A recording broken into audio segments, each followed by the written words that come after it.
Imagine a man sitting alone in a gold-lit dining room dressed in silk but dying inside. The rain taps softly on the window, but inside it's quieter than death. No laughter, no footsteps, no voice calling his name. Only silence and shadows. This is not a tale of riches. This is a tale of how loneliness can scream louder than the world's applause. And tonight, something inside him breaks. Before we dive into the story, tell us where you're watching from and where you come from. We'd love to hear from you. Don't forget to like and share this story with your friends and loved ones to help spread something positive through storytelling. May you be blessed for every like, comment, and share you give to this channel. Now, let's begin the story.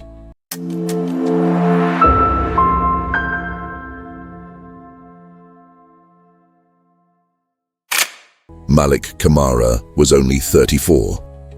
Born in the heart of West Africa, he had fought his way out of poverty and into power. Now in America, his name was printed on skyscrapers and whispered in boardrooms. He owned luxury hotels, high-end restaurants, and a tech company that dominated the market. His net worth was beyond imagination, but none of it mattered, because every night he came home to silence.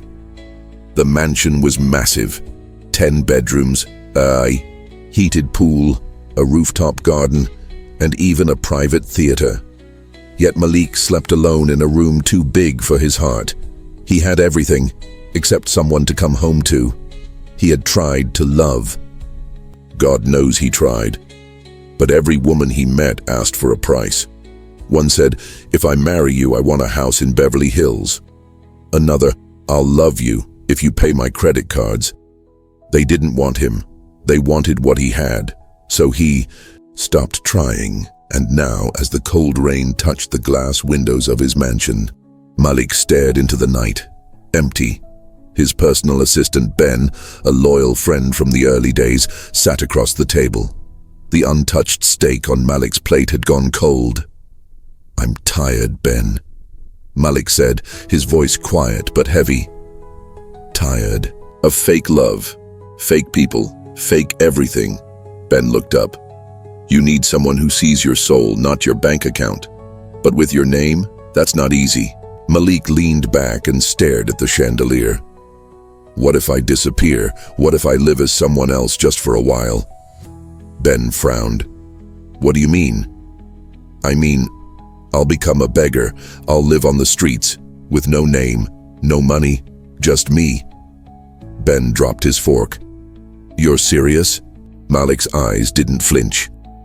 "I've never been more serious in my life." That night, Malik packed a small bag. He wore old jeans, a torn hoodie, and left his watches, phones, and credit cards behind. He rubbed dirt on his hands, his face, until even the mirror couldn't recognize him. He stood at the gates of his mansion one last time. "Goodbye," he whispered to the life that never truly loved him. The next morning, Malik boarded a bus to the edge of the city. No one looked twice at him. He walked into an alley, sat beside a trash bin, and placed a rusted tin cup before him. For the first time in years, he was invisible. And just when he thought the world couldn't be colder, a soft voice called out to him from the corner of the street. The alley smelled of wet cardboard and broken dreams. Malik sat still, his back against the wall, eyes lowered, hands trembling from the cold. His fingers were numb, not from the weather, but from the realization that no one saw him anymore. They walked past him like he was trash, like he didn't exist, until... "Hey, are you hungry?" The voice was soft, warm, real. Malik looked up slowly. A young woman stood in front of him, holding a brown paper bag with both hands. Her clothes were simple, jeans, a faded jacket, shoes that had seen better days. Her curly hair was tied back, carelessly, and her eyes were kind. He hesitated. She knelt beside him and placed the bag near his feet. "It's just a sandwich and some coffee," she said with a nervous smile. "I don't have much, but I thought maybe you could use it." Malik swallowed hard. For a moment, he forgot to speak. "Thank you," he finally said, his voice rough, dry from hours of silence. She stood back up, brushing her knees. "My name's Charity," she said, looking down at him. "I work at the diner down the street. Let me know if you ever need a refill." Then, just like that, she walked away. Malik sat frozen.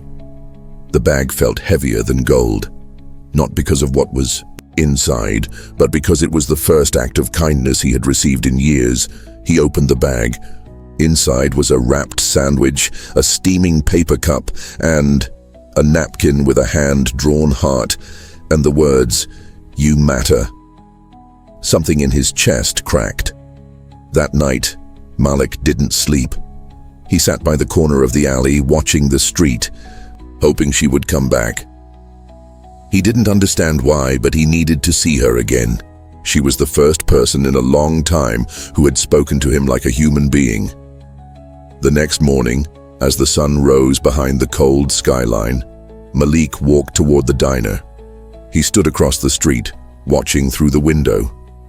Charity was inside, serving customers with a tired smile and quick hands. She didn't see him. He waited all morning. When her break finally came, Charity stepped outside with a cup of tea and sat on the steps. Malik approached slowly. "I didn't get to say thank you properly." She looked up, surprised but not afraid. "You found the diner." He nodded. "You didn't have to come," she said, sipping her tea. "But I wanted to," Malik replied. She smiled and looked at him, truly looked.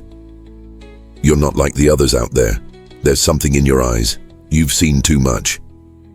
Malik looked away, emotions boiling beneath the surface. She didn't know the half of it. "Do you have a name?" she asked gently. He hesitated. For the first time in his life, he had to lie to protect the truth. "Mike," he said. "Just Mike." "Well, Mike," she said, standing and brushing off her apron. "Come by any time. No one should be invisible." As she walked back inside, Malik stood in place, frozen in a storm of emotions. He had lied to her, but in her eyes, for once, he felt seen. And across the street, someone was watching him from behind a parked car, quiet, suspicious, and taking notes. The streets of the city moved like clockwork, noisy, careless, fast. But behind all that movement, in the shadows near the diner, someone had been standing still, watching, writing. The man wore a dark hoodie, hood pulled low, pretending to read a newspaper. But behind those pages were sharp eyes and a hidden camera. He wasn't just anyone. He worked for a media agency that hunted scandals, secrets, and celebrity lives to sell to the highest bidder. His name was Rick Doyle, and he knew exactly who Mike really was, Malik Kamara, the billionaire. And he had just spotted him pretending to be homeless, talking to a waitress. Rick smirked. "This story's gonna explode." He snapped a few more photos, blurry but clear enough to prove the truth. Then he slipped into the alley and made a call. "I've got something," he whispered. "Big. Rich guy pretending to be a beggar. Might be hiding something." The voice on the other end replied coldly, "Don't leak it yet. Wait. Follow him. Find out more." Rick hung up, slid the phone into his jacket, and disappeared into the crowd. Meanwhile, Malik stood by a small public fountain nearby, splashing water on his face. The cold sting reminded him that this wasn't just a game anymore. He was out here, alone. No security, no cameras, no protection, just hunger, fear, and the growing need to see Charity again. He went back to the alley and sat in the same spot, as before, thinking about her words, "You're not like the others." Why had that sentence hurt so much? Later that evening, the door to the diner swung open, and Charity stepped out with a takeout box in hand. She scanned the alley and smiled when she saw him. "I made you something extra," she said, handing him the box. "It's not much, but it's warm." Malik opened it. Chicken stew and cornbread. "Why do you do this?" he asked quietly. "For someone like me?" She sat down next to him, wrapping her arms around her knees. "Because I know how it feels to be ignored. My mom used to clean hotel rooms. People walked past her like she was invisible." Malik's eyes flickered. "That hit too close. My dad left when I was 7, she added softly. "We didn't have much, but my mom always told me, if you see someone who's hurting, you help." She paused. "And you look like you're hurting." Malik didn't answer. He couldn't. His throat felt too tight. Suddenly, a loud shout broke the silence. "Hey!" Charity jumped. Malik stood quickly. 3 teenagers came running down the alley, laughing, kicking over trash bins. One of them shouted again, "What's the little waitress doing with this pile of garbage?" They moved closer, mocking Malik's clothes, his smell. Malik stood in front of Charity without thinking. "Back off," he said firmly. One of the boys got in his face. "Or what, Beggar, you gonna cry?" But Malik didn't move. His eyes burned with something they didn't expect. Power. Rage. The boys hesitated, then ran off, spitting curses behind them. Charity stared at him. "That was..." Malik turned to her, voice shaking. "You shouldn't walk here alone. It's not safe." "But I wanted to see you," she whispered. And in that moment, something passed between them. A kind of silence that meant everything. But behind the dumpster, Rick Doyle had been watching, camera on, recording every second. He whispered to himself, "Let's see how the world reacts when they find out a billionaire's falling in love with a poor waitress." The next morning, Malik woke up shivering. His body ached from the cold pavement, and his stomach growled with hunger. The chicken stew from Charity felt like a distant memory, but what stayed with him was the way she looked at him last night, like he mattered. Like he wasn't just a beggar in dirty clothes, but a man with a name, a soul, and a heart. He couldn't stop thinking about her. Every hour that passed, Malik felt the line between his real life and this disguise fading.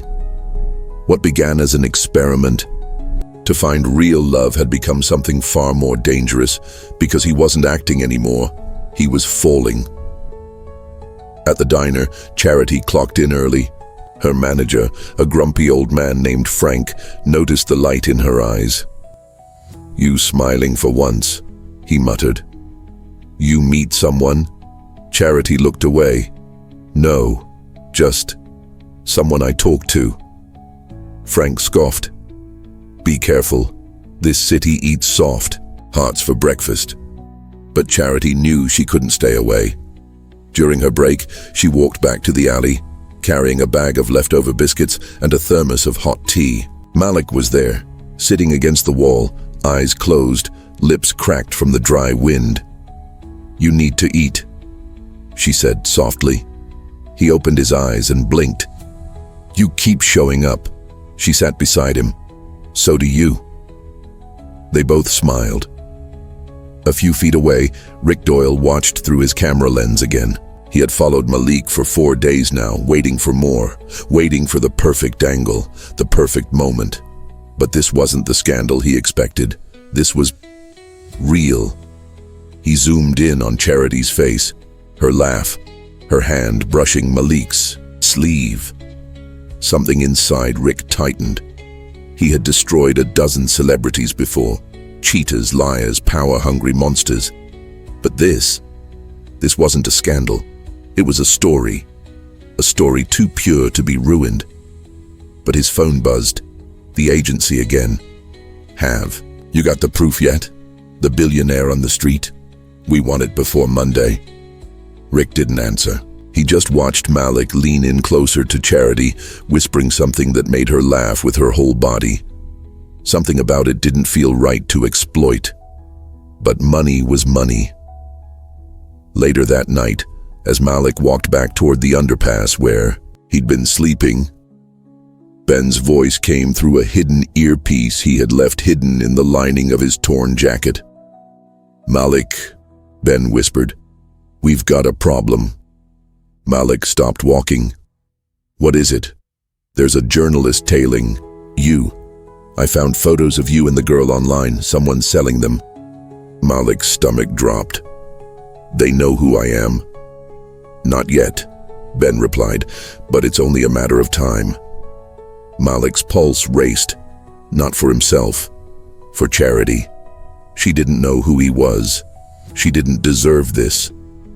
He looked around, the dark streets. The plan was falling apart, and now he was in too deep to leave, too deep to tell her the truth, too deep to protect her. The next morning, when he returned to the diner alley, Charity was nowhere to be seen. Instead, taped to the side of the wall was a piece of torn paper with just 5 words written in pen: "Don't come near me again." Malik stared at the paper. The words burned into his chest like fire. "Don't come near me again." He read it once, twice. But the meaning didn't change. The message was clear. She knew. His legs felt weak as he backed away from the wall. His mouth was dry, and for the first time since leaving his mansion, he felt completely lost. He had lied. He had looked her in the eye, accepted her kindness, and let her believe he was someone else, a nobody, a man without power, without a past. But the truth had come for him. Inside the diner, the air was thick with whispers. Charity stood behind the counter, her hands shaking as she filled a coffee cup. Frank placed a newspaper in front of her. The headline screamed from the page, "Billionaire disguised as beggar, caught falling for waitress." Beneath it, her picture, and his, laughing, sitting side by side on the alley floor. Her face turned pale.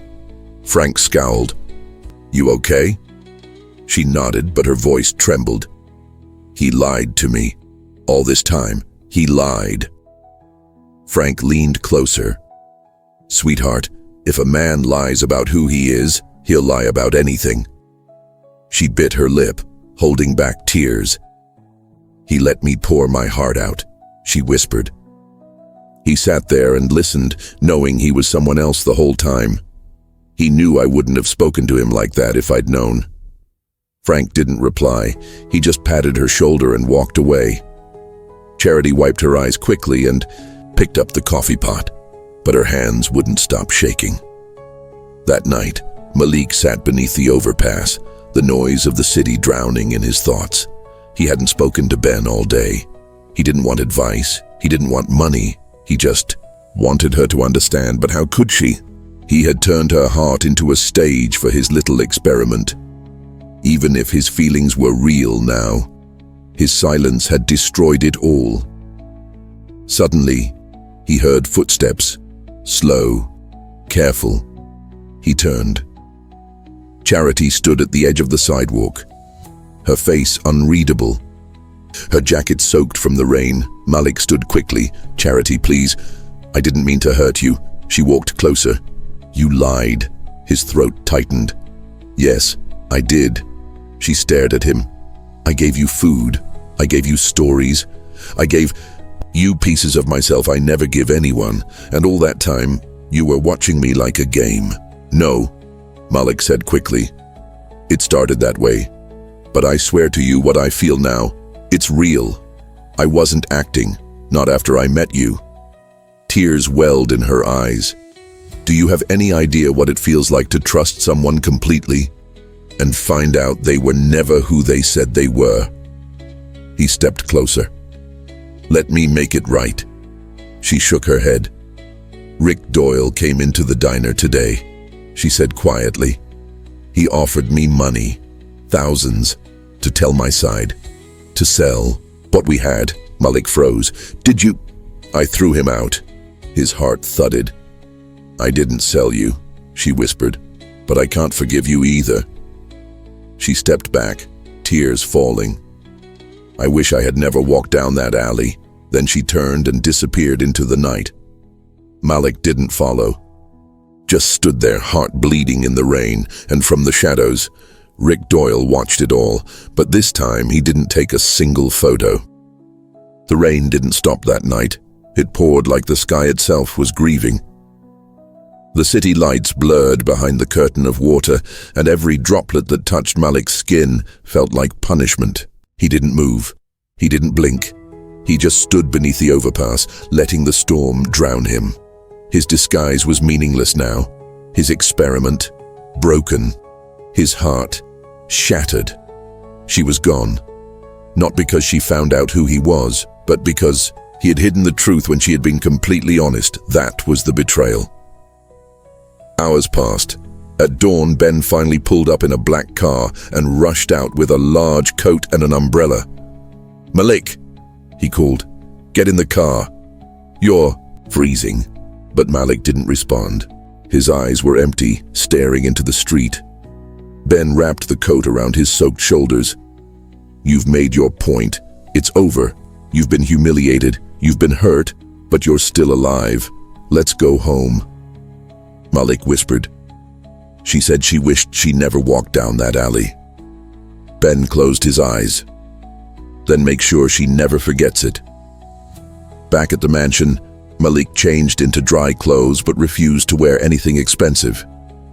He walked barefoot, across the marble floor, feeling like a stranger in his own home. He stopped in front of a mirror. The man who looked back at him wasn't the billionaire. He was someone else now, someone who had touched love and lost it. He turned to Ben. "Give me her address." Ben hesitated. "She doesn't want to see you." "I won't talk to her," Malik said. "I just need to do something." The next day, at a quiet apartment complex across town, Charity came home from work, tired and silent. Her shoes were wet, her hands cold. She opened her mailbox and stopped. Inside was a white envelope. No name, no stamp. Just one sentence on the front. "You were never invisible." Her heart skipped. She opened it. Inside, a folded paper, and under that paper, a key. The letter read, "You gave warmth to someone who didn't deserve it. You gave laughter to someone who had forgotten how to smile. You gave dignity to someone pretending not to need it. I cannot change what I did, but I can honor what you gave me. This is not a bribe. This is not guilt. This is a gift from a man who learned what wealth truly means. There's a small restaurant on 8th Street. You once told me you dreamed of owning one. It's yours now. The key is real. The title is in your name. You were never invisible, Charity. Not to me." Malik, her hands trembled. She dropped into the nearest chair, staring at the key. She should have been angry, should have ripped the letter, should have thrown the key away. But all she could do was cry. Meanwhile, Malik walked alone down the street, dressed simply, unnoticed by the world once again. But this time, he wasn't pretending. He didn't need gold to feel worthy. He didn't need a mask to feel human. He just needed time. But the story wasn't over yet. Because 3 weeks later, a quiet bell rang above the diner door, and when Charity turned around, holding a fresh plate of cornbread, she saw a young boy standing there, about 7 years old, with a note in his hand. "My mom said to give you this." Charity took it, and when she opened the paper, her lips parted, her breath caught, because it said, "Turn around." Charity turned slowly, her hands trembled, and there he was, standing by the door, not in rags, not in designer clothes, just Malik, clean, honest, silent. His eyes met hers, and time stopped. The sound of the diner faded, the lights blurred. The air thickened between them like an invisible thread pulling her heart toward his. But she didn't smile. Not yet. She stepped forward. "I told you to stay away." Malik nodded. "I did. Until today." The little boy who had brought the note waited nearby, looking up at Charity. She knelt down, gave him a warm smile, then whispered, "Thank you, sweetheart." The boy ran off, leaving them alone. Charity turned back to Malik. "You bought me a restaurant." "I gave you a key," he said gently. "You bought your own dream with kindness." She looked down, swallowing her emotions. "It wasn't about the restaurant," she whispered. "You lied to me. You let me fall while you stayed hidden." Malik stepped closer. "I didn't know I would fall too." Charity's voice cracked. "You were never hungry, you were never cold, you were never powerless.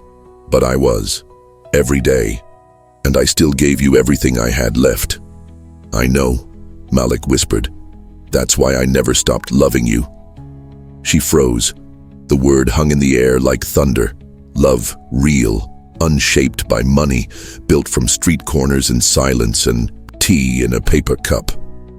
He reached into his pocket and pulled out a ring. Not made of gold. Just silver, simple, old-fashioned. "My mother wore this," he said softly.